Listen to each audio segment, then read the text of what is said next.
Choose for thy friend the friend of virtue. Yield to his gentle counsels, profit by his life, and for a trifling grievance never leave him. Friendship has also disappeared from the world. What you call friendship has nothing to do with the ancient idea of friendship. Your friendship is just accidental. You work in the same office, so you have become friendly. Or you study in the same college, so you become friendly. This is not real friendship. Pythagoras says, choose thy friend.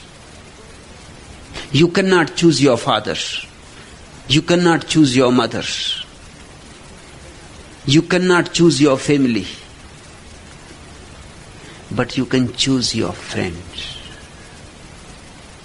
You can choose your woman, you can choose your man. That too is an extension of friendship. Choose for thy friend the friend of virtue, one who has some grace, who has some flowering, who has some quality around him, who has an energy field of virtue. By virtue is not mean the righteous, no. Not the holier than thou, no. By virtue is meant one in whose company you suddenly start feeling a tremendous well-being. In whose company, in whose vibe, something starts dancing in you. Whose presence helps you to soar high. Choose a friend, and then ultimately you will be able to choose a master, because master is the ultimate friend. If you cannot choose friends, you will not be able to choose the master either. Choose good friends, and then one day you will be able to choose the ultimate friend. Yield to his gentle counsels, profit by his life. And when you choose a friend, listen to his counsels. He will not enforce them. They will be gentle whisperings. He will not be very loud. He will not argue. He will not command. He will only suggest. He will only hint. He will only indicate. And that is the case with the ultimate friend, the master. Buddha says, Buddhas only point the way. They don't make it very loud because they don't want to be violent.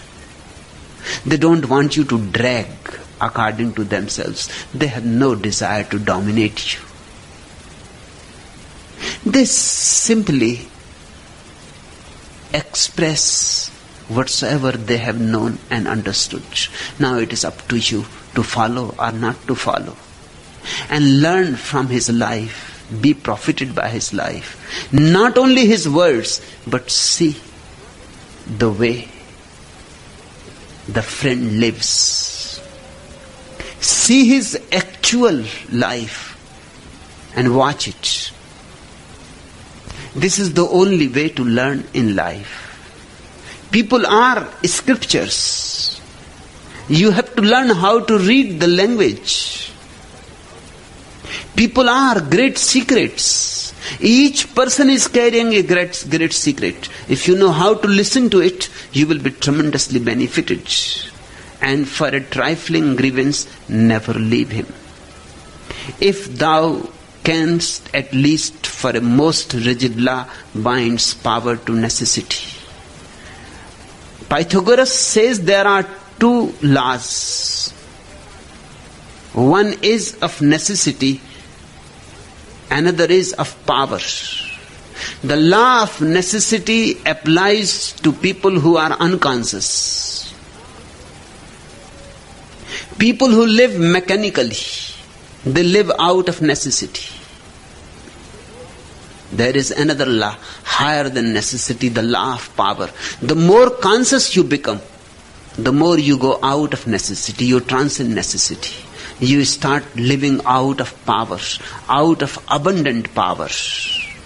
Then your life is not of necessity. For example, a person speaks out of necessity because he cannot resist the temptation to speak. Buddhas also speak, but with no necessity. It is out of power, out of abundant power. They are silent. There is no temptation, no obsession to speak. They can remain silent forever. But still they speak. If they speak out of power. You love out of necessity. Buddhas also love. They love out of so much energy is there that it has to be shared. So much power is happening. It has to be given. You live out of necessity, they live out of power. Buddhas are the greatest luxury in existence. These two laws are rooted in one primordial law. They are part of one law, two aspects of one law. In China, that law is called Tao. In India, that law is called Dhamma.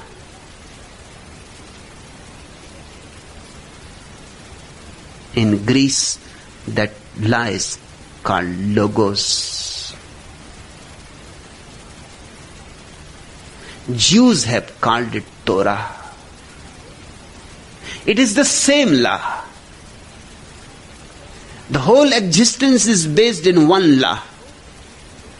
But that law has two aspects. One aspect for those who are unconscious, they live like slaves, robots. And another aspect of freedom, of power, of immense joy. That aspect happens only when you are awakened, enlightened. And to have these two laws harmoniously adjusted in your life is the basic